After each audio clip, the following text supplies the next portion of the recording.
Hello, good morning friends. आइए हम discuss कर रहे थे मैथ। मैं आपका फ्रेंड सतीश शर्मा बात कर रहा हूँ। देखिए, हम मैथ में भी यूनिट 4 ज्यामिति शुरू किया था, जिसमें हमने बिंदु, रेखाखंड, किरण, सरल रेखा पढ़ी थी। उसके बाद हमने कुछ क्वेश्चन किए थे, जिसमें कोई 4-5 क्वेश्चन किए थे। जहाँ तक किए, उसके बाद हम नेक्स्ट क्वेश्चन से शुरुआत करेंगे। हम क्वेश्चन नंबर 5 से। तो देखिए, हमने समझ लिया था जहाँ तक। चलिए आगे लिखेंगे। क्वेश्चन नंबर 5 लिखेंगे। देखिए, तीन असंरेखीय बिंदुओं से गुजरने वाली सरल रेखाओं की संख्या कितनी होगी। तो ये तो मैंने आपको बताया ही। संरेखीय बिंदु होते हैं जो सीधी लाइन में होते हैं। संरेखीय बिंदु कौन से होते हैं? जो सीधी लाइन में होते हैं। जैसे ऐसे सीधी लाइन में है तो संरेखीय हैं। लेकिन अगर कोई बिंदु सीधी लाइन में नहीं है, जैसे एक यहाँ है, दो यहाँ है और एक यहाँ बिंदु है, तो इनको असंरेखीय बिंदु कहेंगे। क्या कहेंगे? इनको असंरेखीय बिंदु कहेंगे। तो बताइए, संरेखीय बिंदुओं से सरल रेखा यानी सीधी रेखा गुजर सकती है? नहीं गुजर सकती। तो इनकी संख्या कितनी होगी? 0। Next question. तीन असंरेखीय बिंदुओं से गुजरने वाली वक्र रेखाओं की संख्या कितनी होगी? वक्र रेखा, देखिए वक्र रेखा कितनी होती है? देखिए, वक्र रेखाओं की हम बात कर रहे थे। वक्र रेखा कौन सी होती है? तो जो टेढ़ी मेढ़ी रेखाएं होती हैं। कौन सी रेखाएं? जो टेढ़ी मेढ़ी इस तरीके से जो रेखाएं चलती हैं, उन्हें वक्र रेखाएं कहते हैं। तो वक्र रेखाएं, तो जैसे कि अगर कोई तीन बिंदु की हम बात करें, सेम अगर हम बिंदु की बात करें, तो देखिए 1, 2 और ये 3 बिंदु हैं जो संरेखीय हैं। लेकिन अगर अपन संरेखीय बिंदु नहीं है, असंरेखीय बिंदु हैं, एक यहाँ है और इनसे हम बात करें वक्र रेखा ही, तो देखिए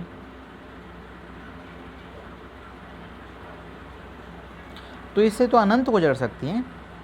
कितनी गुजर सकती हैं? अनंत रेखाएं। असंरेखीय बिंदुओं से अनंत रेखाएं गुजर सकती हैं। चलिए आइए नेक्स्ट क्वेश्चन डिस्कस करेंगे अपन। नेक्स्ट क्वेश्चन नेक्स्ट लिखेंगे। असंरेखीय बिंदुओं से लेकर कुल कितनी सरल रेखाएं खींची जा सकती हैं?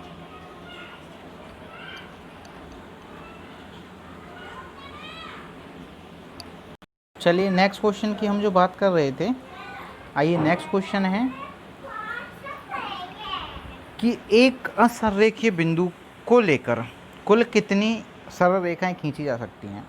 देखिए, कोई असंरेखीय बिंदु हैं, तो जैसा कि हमने समझा है कि असंरेखीय बिंदु जैसे कि एक ये है, एक ये है और एक ये है। तो बताइए, इसको लेकर कितनी रेखाएं खींची जा सकती हैं? जल्दी से मुझे कमेंट बॉक्स में बताएं। इस तरीके से रीट में बहुत आसान क्वेश्चन आते हैं, लेकिन उसके लिए क्वेश्चन की प्रैक्टिस होना बहुत ज़रूरी है। और ये मौका है 2020 में, जो सितंबर के समथिंग एग्ज़ाम हो सकता है। अगर ये आपके हाथ से निकल गया तो मौका चला गया। तो इसलिए अभी चैनल को सब्सक्राइब करें और अच्छे से पढ़ें। देखिए, एक रेखा इस बिंदु से ली जाएगी, ये दूसरी रेखा, और ये यहाँ से ये तीसरी रेखा। तो कितनी रेखाएं खींची जा सकती हैं? 3 रेखाएं। चलिए नेक्स्ट क्वेश्चन की बात करते हैं। असंरेखीय बिंदुओं को लेकर कुल कितनी सरल रेखाएं खींची जा सकती हैं? मैं आपको एक फॉर्मूला बता देता हूँ, जिससे आपको खींचने की ज़रूरत ही ना पड़ेगी। तो आइए वो फॉर्मूला लिखते हैं कि बहुत सारी अगर बात करें कितने सारे बिंदु हैं, तो यहाँ n को हम बिंदु कहेंगे। n को हम क्या कहेंगे? बिंदु। तो देखिए, n असंरेखीय बिंदुओं को लेकर कुल कितनी रेखाएं खींची जा सकती हैं? तो इसके लिए हम n बराबर हमारा बिंदु रहेगा। n बराबर क्या रहेगा? बिंदु रहेगा।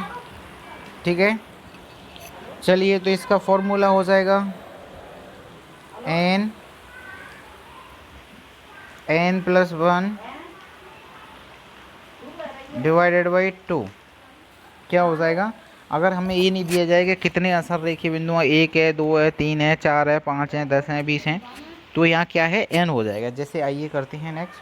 10 असंरेखीय बिंदु। कितने? 10 असंरेखीय बिंदु हैं। तो हम अपना फॉर्मूला लगाएंगे 10 माइनस 1 डिवाइडेड बाई 2। चलिए इसको सॉल्व करेंगे तो 10 मल्टीप्लाई 9 डिवाइडेड 2, टोटल हो जाएगा 45। टोटल कितना हो जाएगा माय डियर फ्रेंड्स? 45। लेकिन वीडियो को पूरा देखें, चैनल को सब्सक्राइब करें।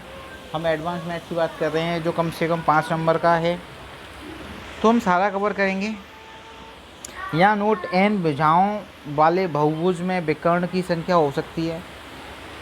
अब n भुजाओं वाले बहुभुज में, बहुभुज देखिए जैसे 3 भुजाओं वाले को त्रिभुज कहती हैं, 4 भुजाओं को, जैसे 3 भुजा से जो बंद आकृति होती है त्रिभुज, 4 भुजा से उसको चतुर्भुज, जो 5 भुजा के लिए होता है उसे पंचभुज, षष्ठभुज। लेकिन n भुजाओं वाले बहुभुज, उसके लिए क्या कहेंगे? उसके लिए फिर क्या है? तो उसके लिए फॉर्मूला हो जाएगा n, क्वेश्चन करके बताऊंगा मैं आपको, चिंता ना करें, n माइनस 3 डिवाइडेड बाई 2। इसके लिए क्या निकालना है हमें? विकर्णों की संख्या। अगर हमें विकर्णों की संख्या पूछी गई है तो इस फॉर्मूला से निकालेंगे। ये फॉर्मूला लिख लें। चलिए आइए क्वेश्चन करके देखते हैं हम क्या है, क्वेश्चन करके देखते हैं। चलिए n बराबर, अगर n बराबर 3 है यानी भुजाओं की संख्या क्या हो गई? 3। तो इसमें त्रिभुज होता है, तो अगर हम करेंगे 3, हमने फॉर्मूला क्या लिखा था? n माइनस, यानी n कितना है? 3 माइनस 3 डिवाइडेड बाई 2। अगर 0 का मल्टीप्लाई हम 3 से करेंगे तो 0, यानी इसमें विकर्णों की संख्या कितनी हो जाएगी? 0। आइए ऐसे ही चतुर्भुज में देखते हैं। n बराबर 4, n बराबर कितना हो गया? अगर हमने n बराबर 4 रखा, क्या रखा? हमने 4 रखा, तो किस तरीके से करेंगे? हमारा फॉर्मूला तो वही रहेगा, n multiply n minus 3 divided by 2। तो जहाँ n की जगह हमने क्या रखेंगे? 4, और 4 माइनस 3 डिवाइडेड बाई 2, 4 मल्टीप्लाई 2 आ जाएगा और आंसर हो जाएगा 2। आंसर कितना हो जाएगा? 2। यानी चतुर्भुज में विकर्ण कितने होते हैं? कितने होते हैं? 2। आइए मैं बिल्कुल ऐसे भी खींच के बता देता हूँ बिना फॉर्मूले के। ये आपका चतुर्भुज है, तो ये विकर्ण एक ये हो गया, ये हो गया। विकर्ण कितने खींचे जा सकते हैं? सिर्फ 2। चलिए नेक्स्ट बात करते हैं। पंचभुज ऐसी षष्ठभुज, मैं एक 13 भुजाओं का खींच के बता देता हूँ। अगर कही जाए क्वेश्चन में कि 13 भुजाओं वाले बहुभुज में विकर्णों की संख्या कितनी होगी, इसको क्वेश्चन करके लिख लें आप, क्वेश्चन करके लिख लें। 13 भुजाओं वाले विकर्ण में 13 भुजाओं वाले बहुभुज में विकर्णों की संख्या कितनी होगी? तो इसमें करेंगे 13 मल्टीप्लाई 13 माइनस 3 डिवाइडेड बाई 2। तो इसको 13 यानी आपका मल्टीप्लाई 10 डिवाइडेड बाई 2, ये आ जाएगा आपका 65। इसका कितना आ जाएगा? 65। ये क्वेश्चन आपने लिख लिया होगा। चलिए अब नेक्स्ट टॉपिक की तरफ मूव करेंगे।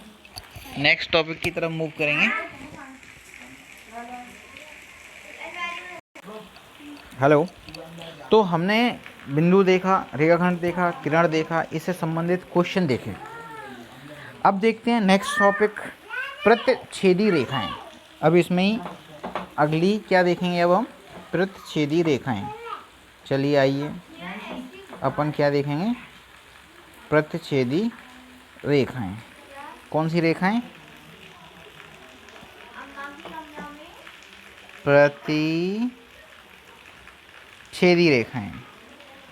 तो आप बताइए प्रतिच्छेदी रेखाएं कौन सी रेखाएं होती हैं? प्रतिच्छेदी रेखाएं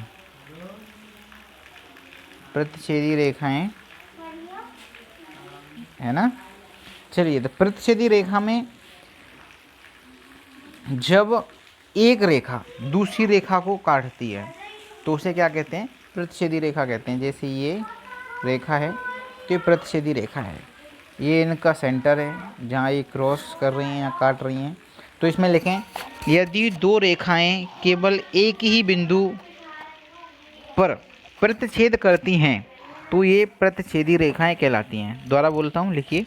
यदि दो रेखाएं केवल एक ही बिंदु पर प्रतिच्छेद करती हैं तो ये प्रतिच्छेदी रेखाएं कहलाती हैं। चलिए नेक्स्ट, समांतर रेखाएं। वैसे तो ये सबको पता होता है, लेकिन मैं इसलिए बता रहा हूँ क्योंकि छोटे छोटे ही जो डाउट रह जाते हैं फिर बाद में समस्याएं आती हैं। इसलिए मैं नहीं चाहता कि मेरे किसी भी फ्रेंड्स की कोई भी डाउट रहे जिससे उनको आगे क्वेश्चन करने में किसी भी तरह की कोई समस्या हो। चलिए अपन देखते हैं अब कौन सी रेखाएं देखेंगे, समांतर रेखाएं। अब अपन देखेंगे समांतर रेखाएं देखेंगे। आइए समांतर रेखाएं। नेक्स्ट रेखा हम कौन सी देखेंगे, समांतर रेखा। चलिए अपन सरल रेखा के बाद देखेंगे हम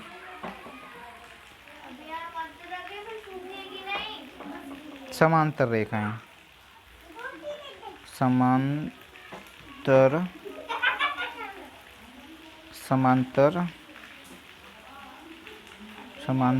रेखाएं।